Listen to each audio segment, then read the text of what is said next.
J'aimerais commencer ce message, on ne le fait pas souvent, mais je voudrais qu'on puisse prendre un moment pour saluer notre auditoire international, parce que chaque semaine, il y a des centaines et des centaines de personnes qui nous écoutent sur Internet.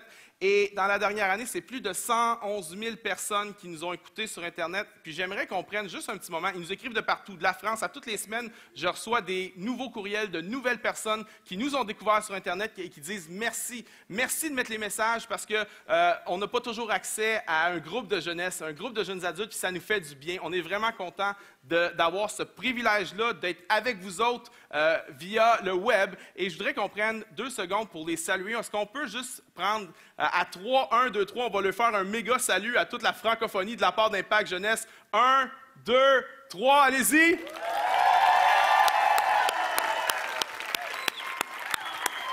Yeah! C'est un privilège. C'est un privilège qu'on a. Ce soir, on termine la série 2012, une série sur la fin des temps et sur l'Apocalypse. Et on a eu 2 premiers messages. Je ne peux pas revenir sur tout ce qu'on a vu précédemment, mais juste dire ceci. Dans le premier message, on a parlé que l'Apocalypse ne venait pas de nulle part. C'est un texte bizarre, c'est un texte mystérieux, mais qui est profondément ancré dans un contexte historique.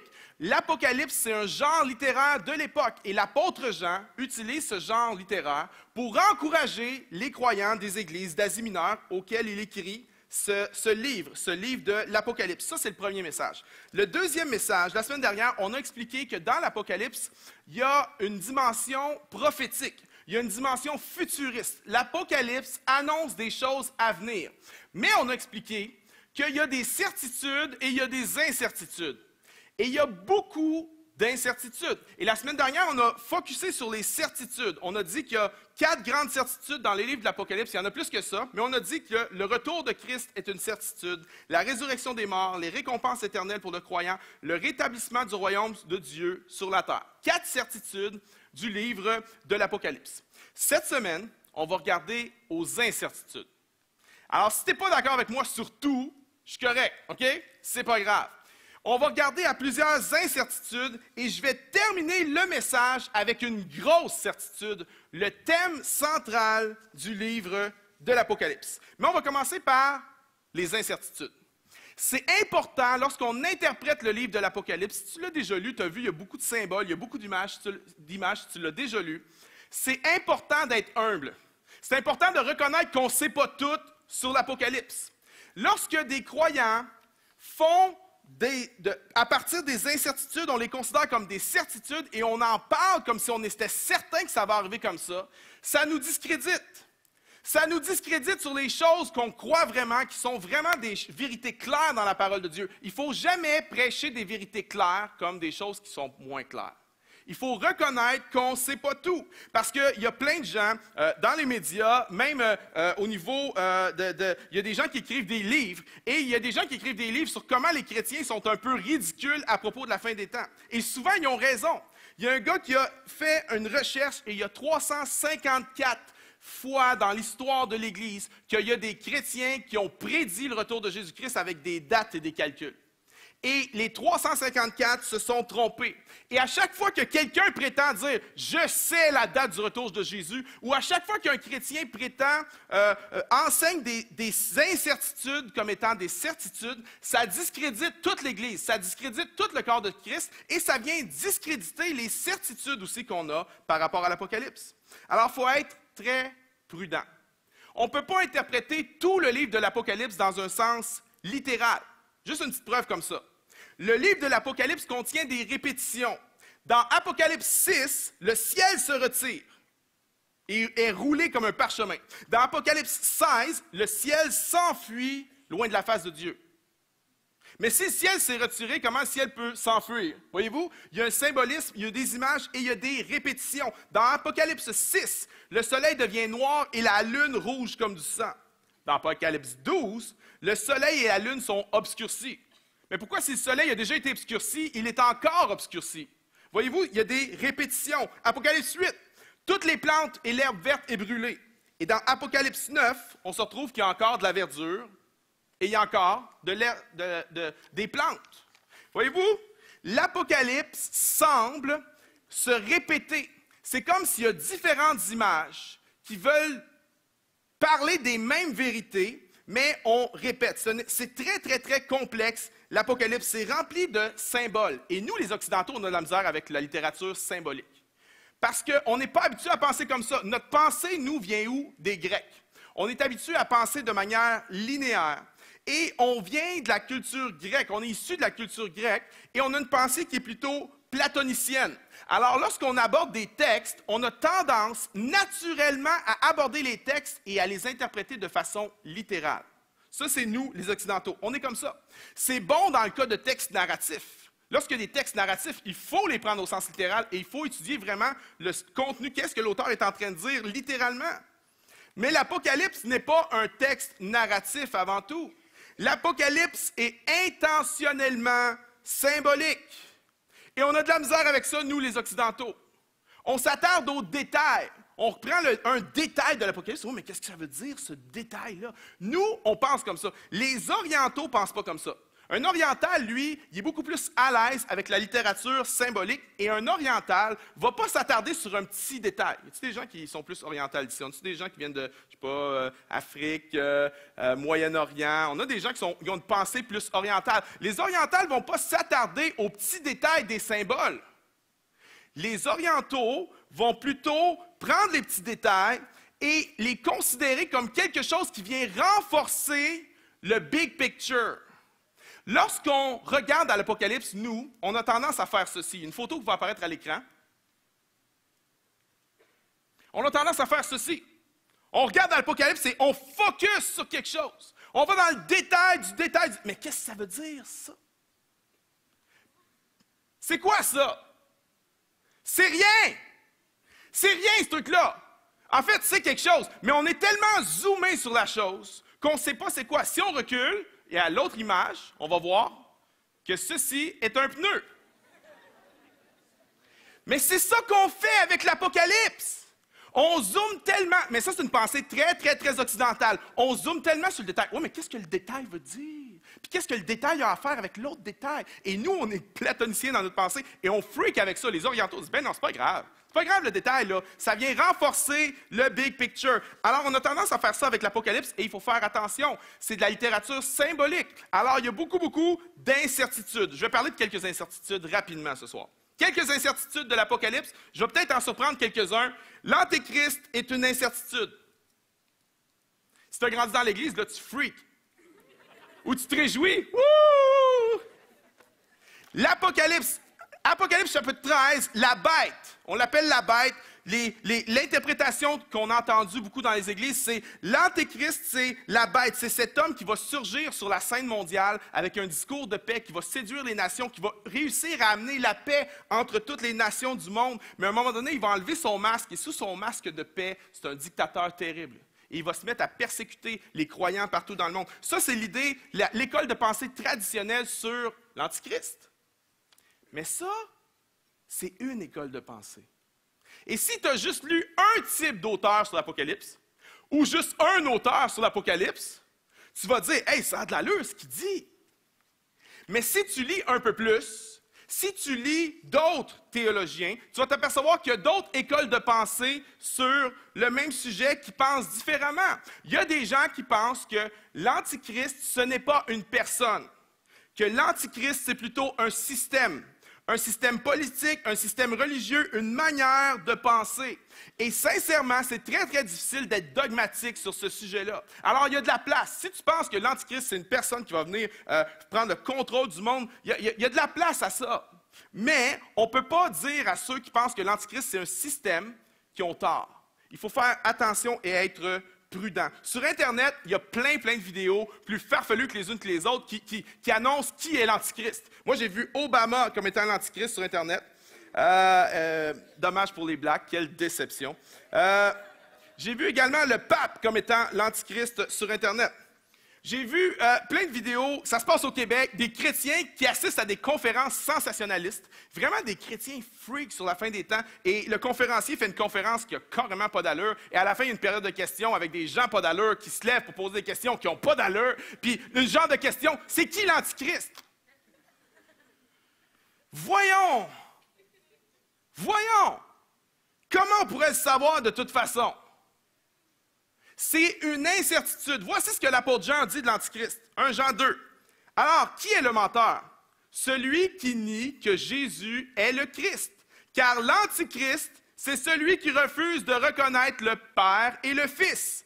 Tout homme qui nie que Jésus est le Fils de Dieu ne connaît pas non plus le Père. Celui qui reconnaît que Jésus est le Fils de Dieu connaît aussi le Père. Jean n'est pas en train de nier qu'il va peut-être avoir un Antichrist, une figure, mais Jean est en train de dire, l'Antichrist, là, c'est celui qui est contre Christ. C'est celui qui ne reconnaît pas que Jésus-Christ est le Fils de Dieu venu du Père. Alors, la question de fond ne doit pas être qui est l'Antichrist. La question de fond doit être je ne serai pas l'Antichrist.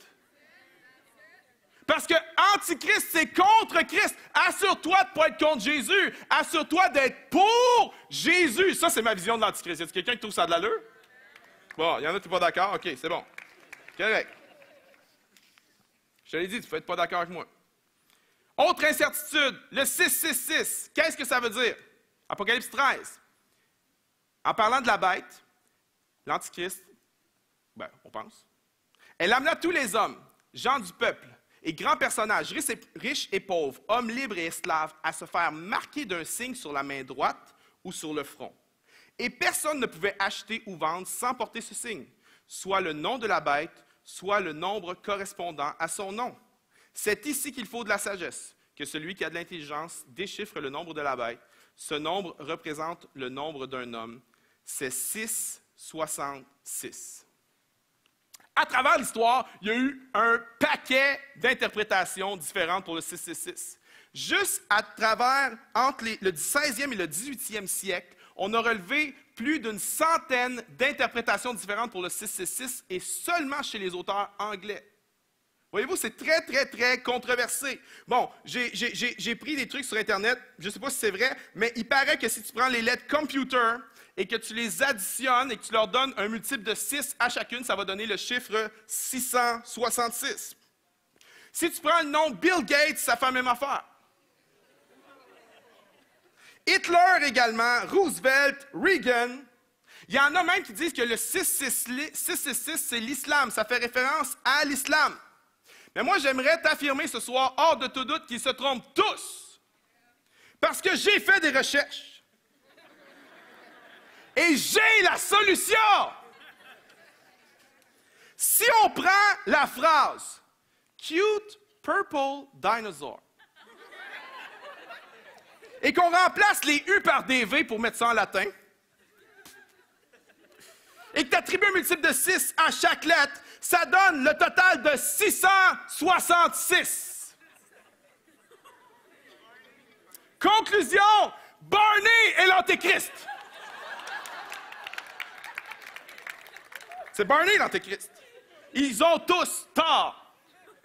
Non, mais il y a plein d'écoles de pensée comme ça sur le 6 et 6. Qu'est-ce que ça veut dire? Je me souviens, dans les années 70, les codes barres ont comme... je me souviens que mes parents parlent de... Parce que moi, j'ai grandi dans l'église, il y a des affaires que je me souviens que je n'étais même pas là. J'en ai tellement entendu parler, c'est comme si j'étais là. Dans les années 70, les codes barres ont commencé à apparaître. Et là, il y a des chrétiens qui disaient, hey, ça, c'est le 666. Ça, c'est la marque de la bête. Il faut refuser ça, les codes barres. Alors, il y a des gens qui, au début, refusaient d'acheter des articles qui avaient le code barre. Mais à un moment donné, c'est devenu compliqué, cette affaire-là, parce que tout avait des codes barres. Et là, aujourd'hui, même l'album Impact a un code barre dessus. Je veux dire, tu peux plus t'en sortir. Les gens avaient peur. Ils disaient, ça, c'est le 666. J'ai un vieux livre dans ma bibliothèque qui s'intitule 666. Et ce livre-là, sur la page couverture, c'est le dessin d'un gars avec un code barre dans le front. Je me souviens aussi dans les vieux films chrétiens, dans les années 60-70, on voyait des gens qui avaient la marque de la bête. Et tu voyais des gens, des fois, avec le 666 de tatoué sur le front, la marque de la bête. C'est un peu ridicule. Dans les années 80, est arrivée la carte de débit. Et encore là, il y a beaucoup de chrétiens qui ont freaké. Ils ont dit, non, ça c'est les prémices de la marque de la bête. Parce que ça commence avec ça. Ils vont enlever l'argent. Finalement, l'argent est pas mal plus tough à enlever que... L'argent est tough, pareil. Mais ils ont dit, ils vont enlever l'argent, ça va être la carte de débit, puis après ça, ça va être la puce dans la main, puis là, ça va être la marque de la bête. Et les gens étaient nerveux, je dirais. Il y a beaucoup de chrétiens que moi je connais qui ont été très, très, très lents à avoir une carte de débit parce qu'ils pensaient qu'ils étaient en train d'encourager la marque de la bête. Il y a plein de sites web sur Internet où ils parlent de la marque de la bête, d'une puce qu'on insérerait dans la main droite ou sur le front, une puce plus petite qu'un grain de riz qui contiendrait toutes les informations sur chaque personne, etc., etc., etc. Et c'est une réalité, ces petites puces-là, ça existe, là. Ça existe. En Espagne, ça existe, il y a un bar qui utilise ça. Les gens qui vont à ce bar-là se font implanter une puce, puis c'est comme un accès VIP pour certaines personnes, et tu n'as pas besoin de payer. On scanne ton épaule, puis ils mettent ça ici dans l'épaule. Ils scannent, puis là, ça va sur ton compte, tes consommations vont sur ton compte. Ça existe déjà, cette technologie-là. Mais est-ce que c'est vraiment ça, la marque de la bête? Et souvent, quand on regarde ces vidéos-là sur Internet qui parlent la puce, la marque de la bête, puis là, ils la mettent à côté d'un grain de riz plus petite qu'un grain de riz, tout le kit. Mais souvent, le truc le plus ridicule là-dedans, c'est que les photos qui montrent de cette supposée puce qu'on implante dans la main droite d'une personne, bien souvent, tu regardes sur Internet et les vidéos, et ils montrent la main gauche. Ils sont en train d'implanter la puce dans la main gauche, alors qu'elle devrait être dans la main droite. C'est juste un petit peu ridicule, tout ça. De l'autre côté, il y a des théologiens qui disent que la marque de la bête, c'est une marque spirituelle. Pourquoi? Parce que le verset qui parle de la marque de la bête est suivi par un verset, tout de suite après, qui parle de la marque de Dieu. Tout de suite après. Apocalypse 14, regardez, et voici l'agneau debout sur la montagne de Sion, et avec lui 144 000 personnes qui avaient son nom et le nom de son Père écrit sur leur front. Donc, l'apôtre Jean vient faire un contraste entre la marque de la bête et la marque de Dieu. Bon, on peut poser la question, ouais, mais si ce n'est pas une vraie marque, pourquoi qu'on ne peut pas acheter ni vendre? Je ne sais pas, peut-être que c'est une vraie marque. Peut-être que c'est une... Je ne sais pas, mais je pose la question, pourquoi? Pourquoi à ce moment-là, l'apôtre Jean vient faire un contraste entre la marque de la bête et la marque de Dieu? Et qui va dire que la marque de Dieu n'est pas une marque spirituelle? Tout le monde va dire, non, la marque de Dieu, c'est une marque spirituelle. Alors pourquoi la marque de la bête ne serait pas spirituelle? Je ne sais pas. Élément de réflexion. C'est une incertitude, le 666. Autre incertitude, le 144 000. Il y a plusieurs interprétations sur le 144 000. Certains disent que ça, c'est les Juifs qui vont s'être convertis à Jésus pendant la grande tribulation. Il y en a qui disent, non, non, non, ça, c'est le nombre des chrétiens qui vont au ciel. Moi, je trouve que ça ne fait pas grand monde. Juste dans l'église du pasteur Paul Yonggi-Cho en Corée, ils ont 800 000 personnes. Puis là, il y en a qui disent, non, non, au ciel, juste 144 000. Imagine-toi si c'était le 144 001. Tu sais, il rentre, oui, viens, oui, oui. Ça arrive à ton tour, non. Pourquoi? 144 001. D'autres théologiens disent que ça représente l'Église. Et il y a plusieurs raisons à cela, je ne veux pas aller là-dedans, mais d'autres théologiens disent que ça représente l'Église en général, dans tous les âges, à travers tous les âges, les croyants de tous les âges. La question que je pose, c'est si on interprète tous les chiffres de l'Apocalypse de manière symbolique, pourquoi on interpréterait le 144 000 de manière littérale? Je ne sais pas. Peut-être parce que c'est pas littéral. Peut-être. Mais peut-être. J'affirme rien. On a des incertitudes. Autre incertitude, le millénium. Ce règne de paix qui devrait durer 1000 ans et où Dieu va venir établir la paix sur la terre pendant cette période. Savais-tu qu'il y a beaucoup, beaucoup de positions là-dessus? Et je ne parle pas de théologiens qui ne croient pas au surnaturel, qui ne croient pas à l'autorité de la Bible. Je parle de théologiens évangéliques qui reconnaissent que la Bible, c'est la vérité, qui reconnaissent qu'elle est inspirée de Dieu et qui croient à ça de tout leur cœur. Là. Je parle de gens comme ça, mais il y a différentes positions. Au niveau du millénium, il y a les amillénaristes. Eux disent qu'il n'y en a pas de millénium. Il y a les post-millénaristes qui disent que le retour de Christ vient après le millénium. Et il y a les pré-millénaristes qui disent que le retour de Christ, c'est avant le millénium. Et si on avait le temps, je pourrais te sortir des arguments pour chacun, puis tu dirais, hey, ça a de l'allure. Puis on irait à l'autre position, puis je sortirais des arguments, tu dirais, ah, mais ça a vraiment de l'allure. Et la troisième position, tu dirais, ah, mais ça doit être celle-là, je sais plus quoi penser. Moi, à propos de l'Apocalypse, plus je l'étudie, plus les certitudes, j'en suis sûr, et plus les incertitudes, moins j'en suis sûr. plus je creuse, plus je me rends compte qu'il y a des affaires que je dois m'attacher et croire et prêcher. Puis qu'il y a des affaires, c'est juste let it go. On ne sait pas. On ne sait pas. La grande tribulation, autre incertitude. Il y en a qui pensent que l'Église va être là pendant la grande tribulation. D'autres qui disent non, non, non, Dieu ne laissera jamais faire une affaire de même. Quelle insulte aux croyants qui sont morts martyrs à travers l'histoire. Armageddon, la bataille d'Armageddon, la dernière grande guerre, dans la vallée de Megiddo. Il y a des théologiens qui l'interprètent littéralement, que les nations du monde vont se ramasser dans cette vallée pour combattre. Mais d'autres disent, non, ça c'est le symbole d'une bataille spirituelle.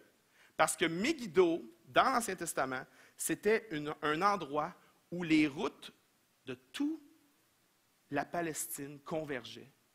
Et celui qui contrôlait Megiddo contrôlait le monde. Il y a des théologiens qui disent, la bataille d'Armageddon, la bataille de Megiddo, c'est une bataille pour le contrôle du monde, entre Dieu et les forces des ténèbres. Possible. Alors voici un résumé d'incertitude. Maintenant, je ne passerai pas tout le message dans l'incertitude. C'est bon de savoir sur quoi on n'est pas sûr, mais c'est encore mieux de savoir sur quoi on est sûr. Et je vous ai parlé la semaine dernière de plusieurs certitudes, et ce soir, je veux finir avec une grande certitude. Et c'est le thème central du livre de l'Apocalypse.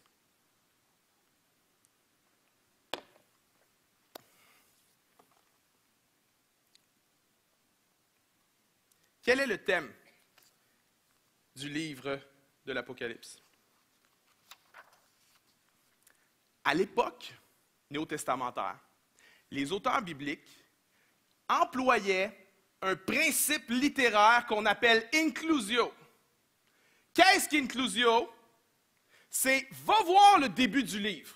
Va voir ce que dit le début du livre. C'est ce qu'on va faire ensemble. On va regarder au début du livre de l'Apocalypse. Je vais lire un texte qui est un peu long, mais reçois ce texte. Viens être juste rafraîchi, émerveillé par ce texte. Apocalypse 1, verset 1. Révélation de Jésus-Christ. Cette révélation, Dieu l'a confiée à Jésus-Christ pour qu'il montre à ses serviteurs ce qui doit arriver bientôt. Et Jésus-Christ, en envoyant son ange, l'a fait connaître à son serviteur Jean. En tant que témoin, celui-ci a annoncé la parole de Dieu que Jésus-Christ lui a transmise par son propre témoignage. Il a annoncé tout ce qu'il a vu. Heureux celui qui donne lecture des paroles de cette prophétie et ceux qui les entendent et qui obéissent à ce qui est écrit dans ce livre, car le temps est proche. Verset 12. Je me retournai pour découvrir quelle était cette voix. Et l'ayant fait, voici ce que je vis. Il y avait 7 chandeliers d'or, et au milieu des chandeliers, quelqu'un qui ressemblait à un homme. Il parle de Jésus. Il portait une longue tunique et une ceinture d'or qui lui entourait la poitrine. Sa tête et ses cheveux étaient blancs comme de la laine blanche. Oui, comme la neige. Ses yeux étaient comme une flamme ardente et ses pieds étincelaient comme du bronze incandescent sorti d'un creuset. Sa voix retentissait comme celle de grandes eaux. Dans sa main droite, il tenait 7 étoiles, et de sa bouche sortait une épée aiguë à double tranchant. Son visage était éblouissant comme le soleil, quand il brille de tout son éclat. Quand je le vis, je tombai à ses pieds comme mort. Alors il posa sa main droite sur moi en disant, « N'aie pas peur, moi je suis le premier et le dernier, le vivant. J'ai été mort, et voici je suis vivant pour l'éternité. Je détiens les clés de la mort et du séjour des morts. » Ça, c'est le début de l'Apocalypse. Inclusio, va voir ce qu'il y a au début. Mais inclusio, c'est va voir ce qu'il y a à la fin. Et tout ce qu'il y a entre ce début et cette fin, c'est à propos de ça. C'est le résumé. Alors imagine que tu es un croyant dans une des églises d'Asie mineure et que tu arrives à l'église un dimanche et le pasteur de l'église dit « Mes frères, on a reçu une lettre de l'apôtre Jean. » Déjà, l'excitation monte parce que Jean, à ce moment-là, est le seul des 12 qui est encore vivant. C'est un homme très, très âgé, très vieux. Et il a fait parvenir cette lettre aux églises d'Asie. Et j'imagine un pasteur qui la reçoit, pasteur d'une église à Sardes ou à Philadelphie, qui reçoit la lettre et qui dit aux croyants, on a une lettre de l'apôtre Jean, on va commencer à la lire, et il lit ce que je viens de lire. Il parle de Jésus-Christ, il y a cette révélation, cette vision de la gloire de Jésus. Après quelques temps, c'est sûr qu'il y a des croyants qui se sont mis à dire, va à la fin du livre, va à la fin du livre, inclusio, on veut savoir qu'est-ce qu'il y a à la fin du livre. Je suis sûr que tu n'as jamais fait ça. Hein? Je suis sûr que tu n'as jamais lu un roman, puis que tu le trouvais un petit peu long, puis que tu es été voir à la fin pour savoir la fin. Puis faire ton résumé pareil pour ton cours. Je suis sûr que tu n'as jamais fait ça. Inclusio! Les croyants l'ont fait, mais pas parce que ça ne leur tentait pas de lire le livre. Les croyants ont probablement dit Inclusio parce qu'ils étaient excités par ce qu'ils entendaient dans le texte, parce que le pasteur lisait. Et si on va voir à la fin du livre, j'ai pris des versets, des portions des derniers chapitres. Alors, le diable qui les trompait fut jeté dans l'étang de feu et de soufre. Là, il devait dire Wouh! Il y rejoignit la bête et le faux prophète, et ils subiront des tourments jour et nuit pendant l'éternité. Puis je vis un ciel nouveau et une terre nouvelle, car le premier ciel et la première terre avaient disparu et la mer n'existait plus. Je vis la ville sainte, la nouvelle Jérusalem, descendre du ciel, d'auprès de Dieu, belle comme une mariée qui s'était parée pour son époux, et j'entendis une forte voix venant du trône qui disait, « Voici la tente de Dieu avec les hommes. Il habitera avec eux, ils seront ses peuples, et lui sera avec eux, sera leur Dieu. Il essuiera toute larme de leurs yeux. La mort ne sera plus, il n'y aura plus ni deuil, ni plainte, ni souffrance, car ce qui était autrefois a définitivement disparu. Inclusio, va voir au début, va voir ce qu'il y a à la fin, puis c'est à propos de tout ça. Au début, c'est quoi? Jésus-Christ, dans toute sa gloire, dans toute sa splendeur. Tu vas à la fin, c'est quoi? C'est Jésus-Christ qui est en train de donner une volée aux puissances des ténèbres. C'est Jésus-Christ qui est en train de remporter une victoire sur le royaume des ténèbres. C'est Jésus qui gagne. Et c'est ça, Inclusio, c'est ça le message de l'Apocalypse. C'est Jésus au début, Jésus à la fin, Jésus victorieux, Jésus gagne, et ceux qui sont avec Jésus gagne aussi. Ça, c'est le message central de l'Apocalypse. Est-ce qu'on peut applaudir Jésus-Christ le vainqueur?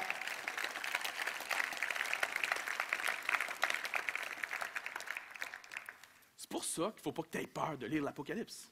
Il y a des chrétiens qui disent « Ah, moi, l'Apocalypse, je ne lis pas ça, ça me fait peur. » Il y a du monde qui sont venus me dire vendredi « Ah, ça me faisait peur, mais là, il me semble que ça m'a fait du bien, ce que tu as parlé la semaine passée. » Si tu es un chrétien, tu n'as pas à avoir peur de l'Apocalypse. Si tu es un chrétien, tu n'as pas à avoir peur de l'Apocalypse. Si tu n'es pas un chrétien, deviens un chrétien.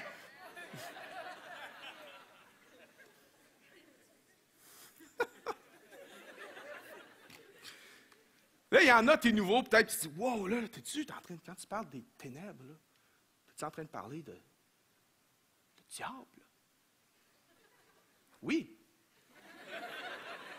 Là, tu vas dire, oh, tu y vas fort, là. Tu y vas fort. Jésus, Dieu, OK, là. Mais le diable, comment? Je comprends ta réaction. Parce qu'aujourd'hui, il y a quand même beaucoup de gens qui croient en Dieu.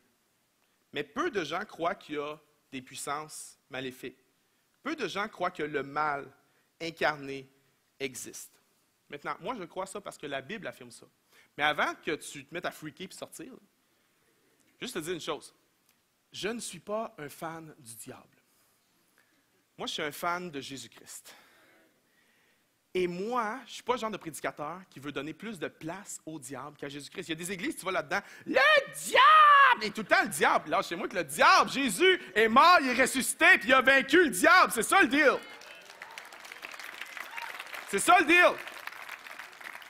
Alors, il ne faut pas faire comme ces chrétiens mystiques qui voient le diable partout. Le gars, il est malade pendant la nuit. Ah, j'ai été malade, j'ai vomi cette nuit, l'ennemi m'attaque. Qu'est-ce que tu as mangé avant de te coucher? Ben, une douzaine de beignes, là. Ben, c'est ça, c'est pas le diable, c'est les beignes. J'ai connu un gars qui perdait toujours ses jobs. Puis il disait, c'est l'ennemi qui me fait perdre ma job. Moi, je disais, non. C'est pas l'ennemi qui te fait perdre ta job. T'arrives toujours en retard. Il m'a dit, oui, c'est ça, c'est à cause de l'ennemi que j'arrive toujours en retard. Il n'y a rien à faire avec ça. Rien à faire avec ce monde-là. Faut pas voir le diable partout. Je me souviens, une fois, j'ai rêvé au diable. Et j'étais en train de prêcher à Impact. J'étais en train de vous prêcher et j'avais... Bon, le diable m'attaquait, je ne sais pas comment, mais j'entendais la voix du diable. Je vous dis, c'était fou dans mon rêve. J'étais vraiment perturbé. J'entendais la voix du diable. C'était un genre de... J'entendais... Puis là, je commence à prêcher, puis avec cette voix démoniaque... Je prêche, puis là, plus que je prêche, plus que le monde sort. Ça sort, ça sort, ça sort, ça sort. Là, je commence à paniquer, je mets plus de passion, j'essaie d'être plus intéressant. Le monde sort pareil, ça sort, ça sort. Et là, à un moment donné, il y a quelqu'un qui vient me dire, le monde, quand ils sortent, ils s'en vont devant l'église puis ils fument de la drogue. Là, j'étais là, non! Non! Là, je prêche encore plus fort, j'essaie de faire, Seigneur, aide-moi à prêcher. J'oublie mes notes, j'oublie mon message, j'ai plus rien à dire, je commence à freaker totalement. Puis là, à un moment donné, la voix devient forte et plus forte. Et là, j'entends... Et là, j'entends, tu vas mourir. Je vais détruire ton ministère. Et là, je suis... Et à un moment donné, je me réveille. Et quand je me réveille, ma femme a la bouche collée sur mon oreille. Et elle ronfle. Là, je fais... En 15 ans, j'ai jamais entendu ma femme ronfler. En 15 ans, là, j'entends ça. Là, je fais...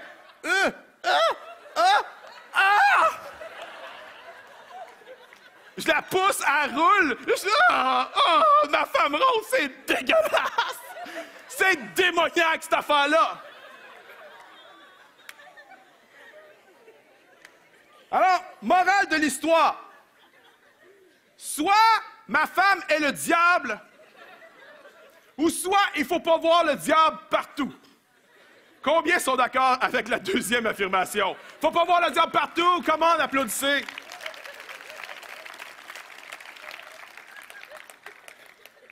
Mais il y a tellement de chrétiens qui freakent sur le diable, qui oublient de parler de Jésus. Et quand je parle du diable, je ne parle pas du gars en collant rouge, avec une fourche, une barbichette, puis des sourcils trop épais.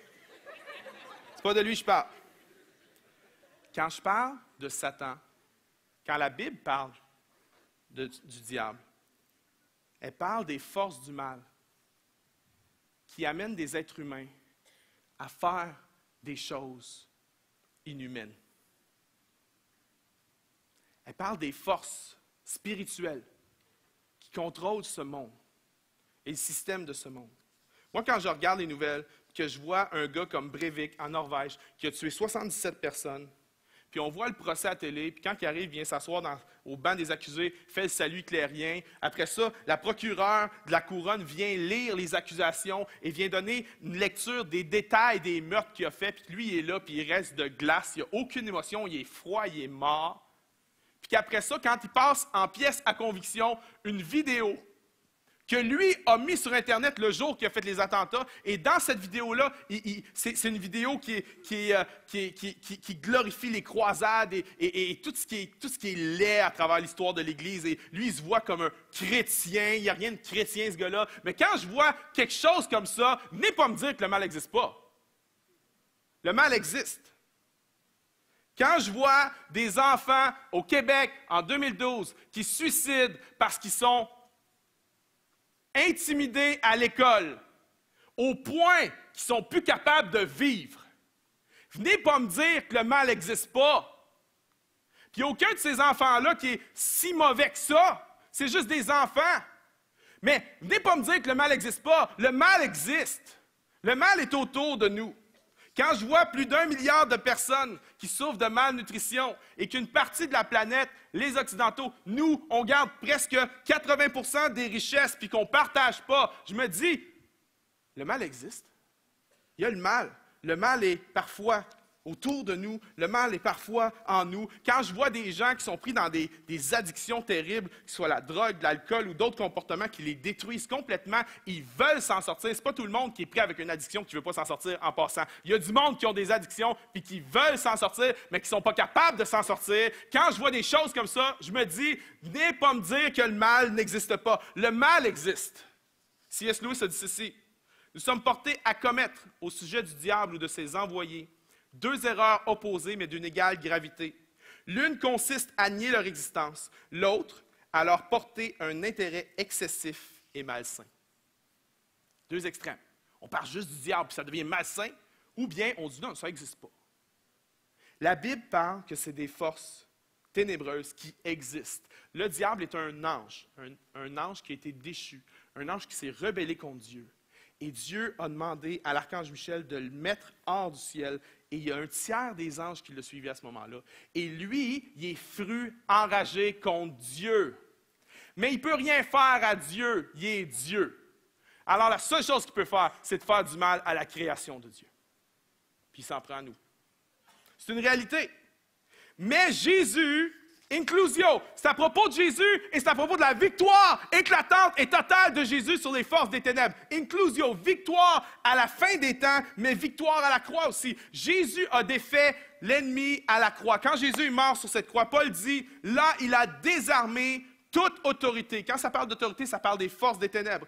Tout pouvoir, les donnant publiquement en spectacle, il les a ridiculisés, il les a désarmés quand il les a traînés dans son cortège triomphal après sa victoire sur la croix. Jésus a défait le diable à la croix. Et le diable a une petite laisse. Il y a une petite autorité temporaire, mais un jour vient, inclusio, un jour vient où toute l'autorité qu'il a et tout le pouvoir qu'il a va lui être enlevé. Jésus est plus puissant que le diable ou que n'importe quelle créature démoniaque. Alors, pas besoin d'avoir peur du diable. Si tu es avec Christ, c'est le diable qui doit avoir peur de toi. Amen. Amen. J'aime mes enfants. Si tu es nouveau, moi j'ai 4 enfants, 2 garçons, 2 filles. Les garçons, c'est le plus vieux. 3 ans, 5 ans, 7 ans et 9 ans. Et ça, c'est de la production en série. Hein? Ça, c'est l'usine. Puis, j'aime mes enfants parce que mes enfants me rappellent tellement souvent des vérités spirituelles.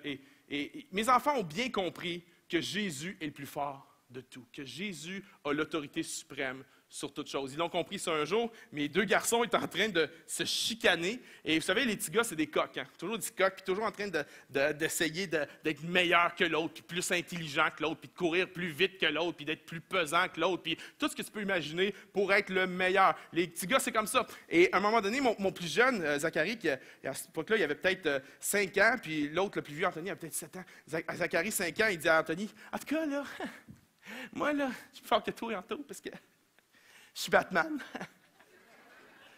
Et là, Anto dit, « En tout cas, là, non, moi, je suis plus fort que toi parce que je suis Iron Man. Puis Iron Man, il est plus fort que Batman. » Zachary fait, « Ben non, Iron Man, c'est pas plus fort. Moi, je suis plus fort que toi parce que je suis Hulk. Je suis l'incroyable Hulk. Alors, moi, je suis plus fort que toi. » Non, c'est moi qui est le plus fort parce que moi, je suis Superman. Moi, Superman, c'est le plus hot des hot des hot. Et là, Zachary, 5 ans, il le regarde puis il dit, « Ah ouais? Ben moi, là, je suis Jésus! » Et là, l'autre fait, « Oh, arrête! Jésus est le plus fort, Jésus est le plus grand, les ténèbres n'ont aucun pouvoir sur un enfant de Dieu! »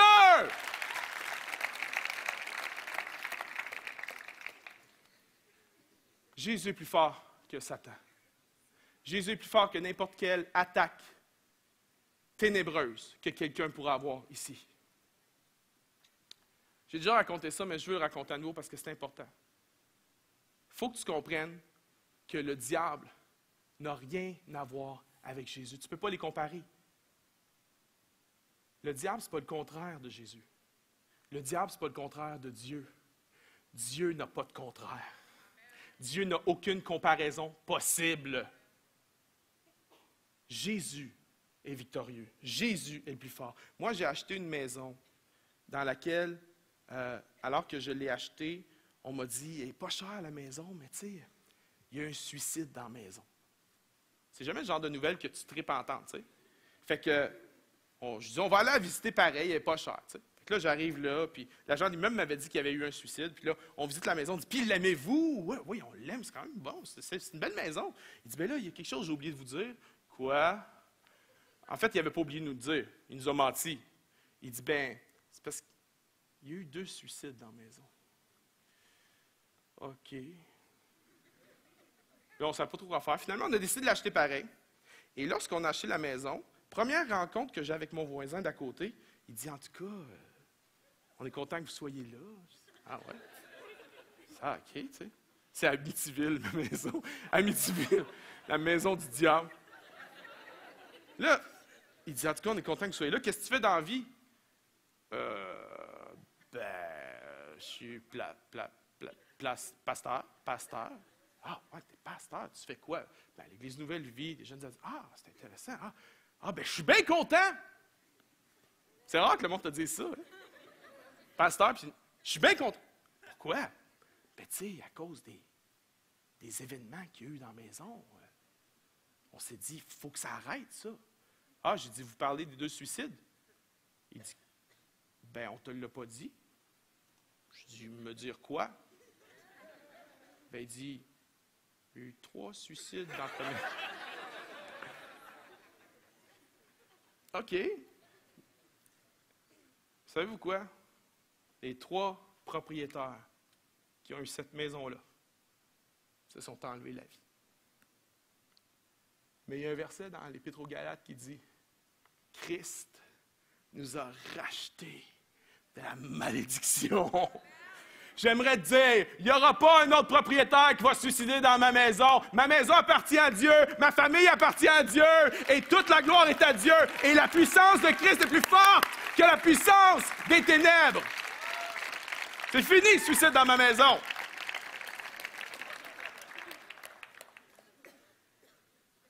À chaque semaine, à Impact, le royaume des ténèbres recule, puis le royaume de Dieu avance. À chaque semaine. À chaque semaine, il se passe des choses extraordinaires. Il y a plein de gens qui ont passé par Impact, qui sont maintenant dans d'autres stades de vie, mais il y en a qui sont là, qui vivent des choses extraordinaires et que Dieu les fait avancer, que Dieu les fait sortir des ténèbres. Il y a un gars qui s'appelle Jonathan Casavant, qui a fréquenté Impact pendant plusieurs années. Ancien toxicomane, de parents toxicomanes, de grands-parents toxicomanes. Il a grandi dans ce milieu-là. Violence émotionnelle, violence psychologique, violence physique même parfois. À l'âge de 12 ans, il a découvert que son père, ce n'était pas réellement son père biologique. Ça l'a révolté, ça l'a frustré. Il s'est mis lui-même à se donner à fond dans la drogue. Il s'est défoncé dès un très jeune âge. Puis il s'est retrouvé à 21 ans, pour la première fois en thérapie. Il avait tout essayé, c'était tout croche son affaire. Il faisait thérapie sur thérapie. C'était une vie d'échec, une vie de misère, une vie exactement comme ses parents avaient eu. Il savait que Dieu existait. Il était déjà venu dans plusieurs églises, mais il n'avait jamais fait le pas d'abandonner sa vie à Dieu. Parfois, il avait crié à Dieu, aide-moi, mais il n'y avait jamais cette sincérité. Puis en 2005, après multiples échecs, Jonathan s'est retrouvé un soir. Il dit, j'étais tellement défoncé, David, j'en avais tellement pris. Il dit, je pense que si j'avais continué, je serais mort. J'aurais laissé ma peau. Puis il était un soir, il était assis à une table. Puis il dit, ce soir-là, c'est le 14 février 2005. Il dit, j'ai crié à Dieu. Mais j'ai crié avec mes tripes, puis il dit, là, c'était vrai. Là, c'était vrai, j'ai dit, Dieu, viens m'aider. Je veux m'en sortir. À partir de ce jour-là, Jonathan commençait à aller à l'église sur une base régulière. Et Dieu était tellement bon avec lui, Dieu lui a envoyé des amis chrétiens qui avaient eu, eux aussi, des problèmes avec ça, puis qui s'en étaient sortis. Puis ils sont devenus ses partenaires, puis ils l'ont fait progresser dans la foi, ils ont prié avec lui, ils sont devenus des amis. Puis aujourd'hui, ça fait 7 ans que Joe n'a pas consommé de drogue. 7 ans. 7 ans. À chaque semaine, à Impact, le royaume des ténèbres recule, puis le royaume de lumière avance à chaque semaine. Mais l'histoire ne finit pas là. Joe s'est marié avec Evie. Joe n'avait pas un rond. Puis Dieu il a mis à cœur de partir une entreprise. Il répare des toitures. Il a commencé avec rien. Il n'y avait pas de crédit, il n'y avait rien. Il achetait, il pognait un contrat, puis il allait acheter des outils pour faire le contrat. C'était de la folie, il n'y avait pas de crédit, il n'y avait rien. Dieu lui a donné une faveur extraordinaire. Aujourd'hui, son entreprise est florissante. Il y a plusieurs employés. Je suis en train de te parler d'un gars qui était dans les ténèbres, puis qu'aujourd'hui, il marche dans la lumière. Puis ça, c'est toute la gloire qui va à Jésus-Christ. C'est lui qui a combattu pour lui, et c'est lui qui a remporté la victoire pour lui. Il y a un autre gars qui va apparaître à l'écran. Il s'appelle Benoît Franqueur. Benoît est un de nos bénévoles les plus dévoués à Impact. Mais il y a 3 ans de ça, Benoît était dans une chambre d'hôpital, à l'hôpital Pierre-Boucher, bourré de médicaments, même pas capable de parler, parce qu'il était tellement suicidaire que la seule façon de lui permettre de vivre, c'était de le droguer. Puis je suis allé là avec des leaders d'Impact, on est arrivé une petite gang, puis on a prié pour lui, puis il y a des amis chrétiens qui l'ont soutenu, puis qui ont prié avec lui, puis qui ont prié pour lui, puis de petits pas en petits pas, Benoît s'en est sorti. Benoît a commencé à retravailler. Benoît a commencé à se faire des amis solides. Benoît a commencé à développer une force émotionnelle. La vie était un fardeau pour lui. Puis il a commencé à développer une paix, une joie. Il a commencé à aborder la vie d'une manière différente avec la force que le Seigneur lui donnait. Les ténèbres qui étaient en lui ont commencé à se dissiper. Les ténèbres qui étaient sur lui ont commencé à partir aussi. Puis Benoît a commencé à être quelqu'un de fort, quelqu'un de joyeux. Puis aujourd'hui, si tu côtoies Benoît, tu vas voir que Benoît est solide. Benoît est quelqu'un qui est joyeux. Benoît est quelqu'un qui aime aider les autres. Ça, c'est quelqu'un qui est passé des ténèbres à la lumière. Et ça, c'est à cause de Jésus-Christ. C'est à cause de Christ.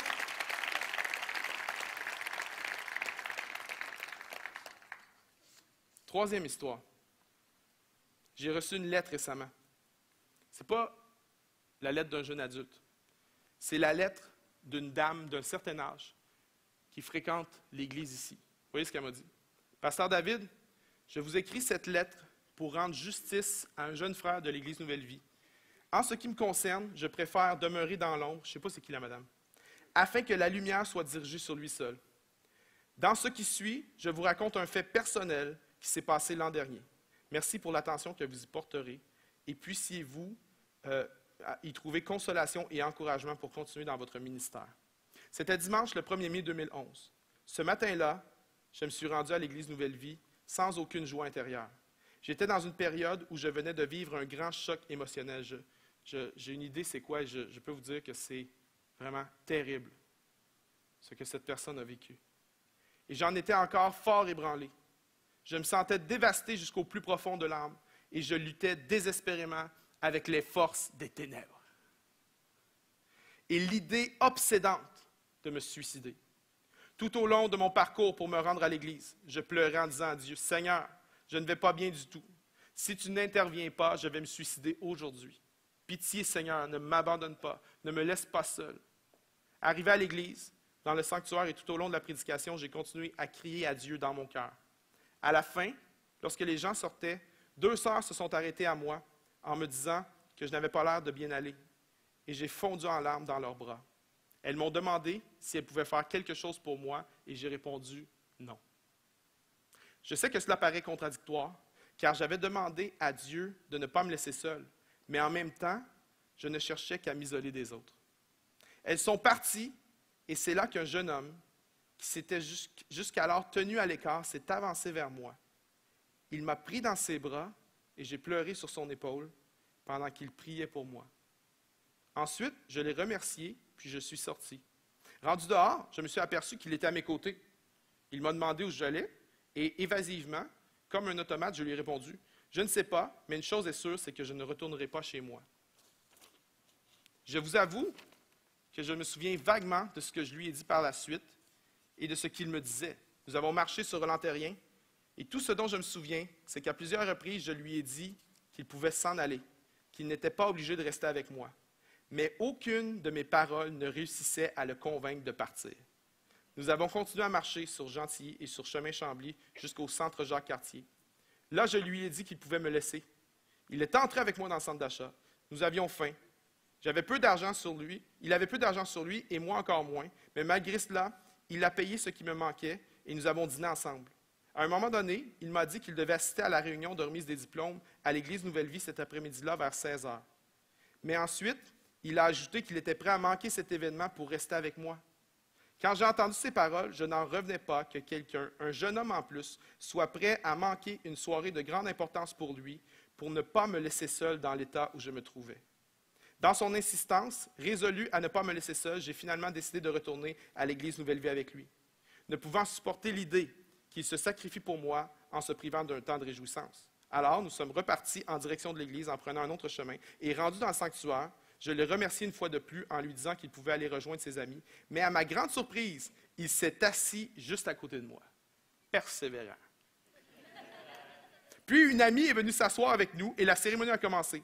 La bonne humeur de cette sœur et son rire contagieux ont peu à peu changé mon état d'esprit, ainsi que la remise des diplômes qui créait une atmosphère animée et joyeuse. À la fin, j'étais toujours en état de choc émotionnel, mais le risque de commettre l'irréparable était passé. Dieu avait entendu mon cri de détresse et avait envoyé vers moi un ange pour me garder en vie à un moment très critique de mon existence. Ce jeune homme qui a un cœur à l'écoute et dont la présence est si paisible, douce et bienveillante, s'appelle Benoît Francoeur. Je suis en train de vous parler de celui qui n'avait plus de raison de vivre, qui a trouvé en lui une raison de vivre, puis qu'après ça, il a vu quelqu'un qui n'avait pas de raison de vivre, puis qui a dit « Regarde à lui, c'est en lui que tu vas trouver le goût de vivre. » Je vous parle d'un Jésus qui a gagné sur les ténèbres, sur la mort. Le christianisme, c'est vrai. C'est vrai, le christianisme. Tu dis, ouais, mais ça, c'est des affaires hardcore, David. J'aimerais te dire, moi, j'ai jamais tenté de me suicider, j'ai jamais pensé à me suicider, j'ai jamais pris de drogue, j'ai jamais fait des choses terribles, j'ai jamais eu de grands problèmes, mais j'ai besoin de Jésus, parce qu'il y a des ténèbres en moi parfois, parce que des fois, je peux me lever, puis c'est tellement dur, juste des fois, aller au travail, les défis de la vie est dure, la vie nous écrase, les ténèbres nous écrasent, mais en Jésus, on est victorieux, en Jésus, on peut prendre ce livre-là, qui est le livre de Dieu, commencer à le lire, commencer à prier à Dieu, commencer à regarder à Jésus-Christ, puis il nous fortifie, puis il nous relève, puis quand je suis au tapis, moi je regarde à lui, puis c'est lui qui relève ma tête quand je suis dans le fumier, quand je suis dans la poussière, je crie à lui, puis il m'aide à avancer, puis à cause de lui, je lâche jamais, puis à cause de lui, je vais avancer tout le temps, puis à cause de lui, je peux être joyeux, même dans les pires circonstances de ma vie. Je suis en train de te dire que le christianisme, c'est pas un truc rituel, religieux, je suis en train de te dire que le christianisme, c'est vrai, c'est un Dieu vivant qui agit dans des vraies personnes, c'est un Jésus qui a vaincu la mort, qui a vaincu les ténèbres et qui veut te donner la lumière à toi. Amen. Amen.